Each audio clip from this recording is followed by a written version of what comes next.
ये कहानी है सूरत, गुजरात की एक सोसाइटी की।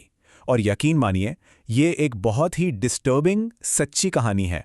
तो हुआ यूं कि एक रात सरोज को लगा कि एक खाली अंधेरी गली में कोई उसका पीछा कर रहा है।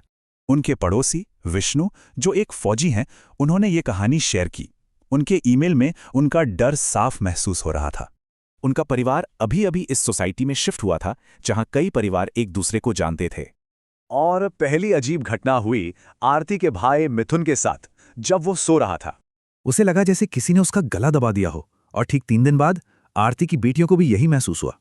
अब ये सिर्फ बुरे सपनों की बात नहीं थी। घटनाएं बढ़ने लगी और भी डरावनी होती गईं। एक रात विष्णु की बहन ने अपने घर के अंदर एक नामुमकिन सी चीज देखी, और वो कई दिनों तक बीमार रही। ये खौफ फैलने लगा। एक और पड़ोसन तो अपना घर छोड़कर ही भाग गई। बहुत कोशिशों के बाद उन्होंने मदद के लिए एक रिश्तेदार को बुलाया, लेकिन उस रात जो उन्होंने देखा वो बहुत भयानक था। उन्होंने साफ कह दिया कि ये आत्मा बहुत ताकतवर है, इससे सिर्फ उनके गुरु रविकांत ही रोक सकते हैं।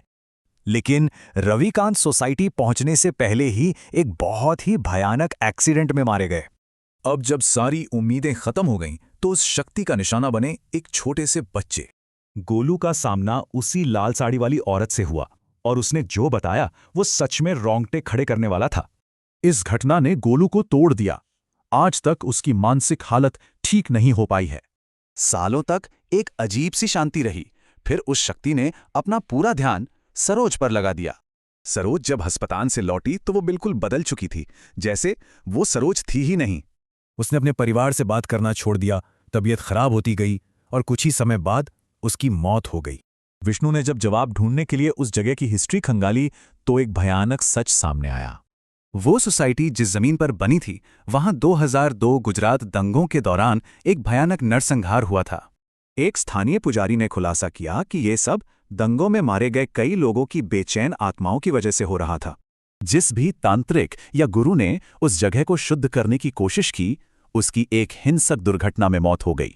वो नेगेटिव एनर्जी आज भी वहां है, और अब कोई भी उसके पास जाने की हिम्मत नहीं करता।